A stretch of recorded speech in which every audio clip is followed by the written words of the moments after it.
آج امریکہ میں ہر 10 میں سے 7 لوگ رابطے، تفریح اور معلومات کے لیے سوشل میڈیا کا سہارا لیتے ہیں۔ یہ تحقیق ہے رائے عامہ کے جائزے مرتب کرنے والے ادارے پیو ریسرچ کی۔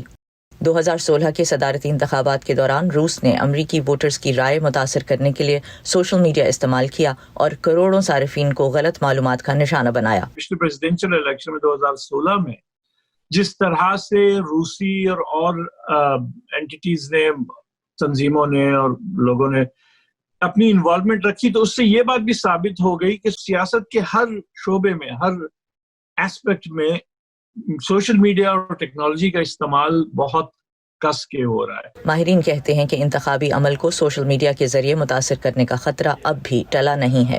The world, including the world of bad actors domestically and in foreign nations. لوگ جو امریکہ میں ہو یا دوسرے ملکوں میں، ہم سب کو ہمارے میڈیا ایکو سسٹم میں وہ بہت بڑا موقع نظر آ چکا ہے جس سے امریکہ میں سیاسی انتشار پھیلایا جا سکتا ہے۔ یہ بہت واضح ہو چکا ہے اور مجھے نہیں لگتا کہ ٹیک کمپنیز نے اس سلسلے میں کافی کچھ کیا ہے۔ United States. I'm not sure that the tech companies have done quite enough.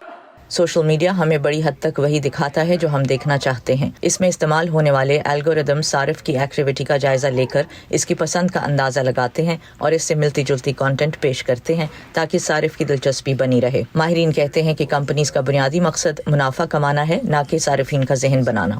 It's a complex question, no doubt. Who controls the news feed? بے شک یہ ایک پیچیدہ سوال ہے کہ فیس بک یا ٹویٹر کی نیوز فیڈ کون کنٹرول کرتا ہے، یا یوٹیوب پر مواد کی تجاویز کے الگورتھم کا اختیار کس کے پاس ہے۔ لیکن اس کا آسان جواب یہ ہے کہ یہ مارک زکربرگ نہیں جن کے پاس یہ کنٹرول ہے۔ ہاں، وہ اپنی کمپنی کی پالیسیز تشکیل دیتے ہیں اور ان کی ترجیحات بناتے ہیں، لیکن ان سب ترجیحات کا مقصد منافع کو ہی بڑھانا ہے۔ اور جب آپ اسی لینس سے اس ساری تصویر کو دیکھتے ہیں تو یہ کسی بھی ایسی دوسری بڑی امریکن کمپنی سے مختلف نہیں ہے جو امریکی معیشت کے لیے منافع بخش ہے۔ About this industry through that lens, and it's no different from any other industry that's trying to maximize profit in the American economy, of course.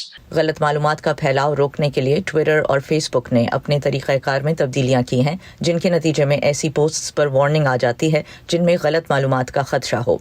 مگر الیکشنز کے سال میں جب امریکہ کو ایک عالمی وبا کا سامنا بھی ہے، سیاسی جماعتیں جلسوں کی کمی کو سوشل میڈیا کے ذریعے پورا کرنے کی کوشش کر رہی ہیں، جو ان پلیٹ فارمز کی طاقت کی ایک اور علامت بھی ہے۔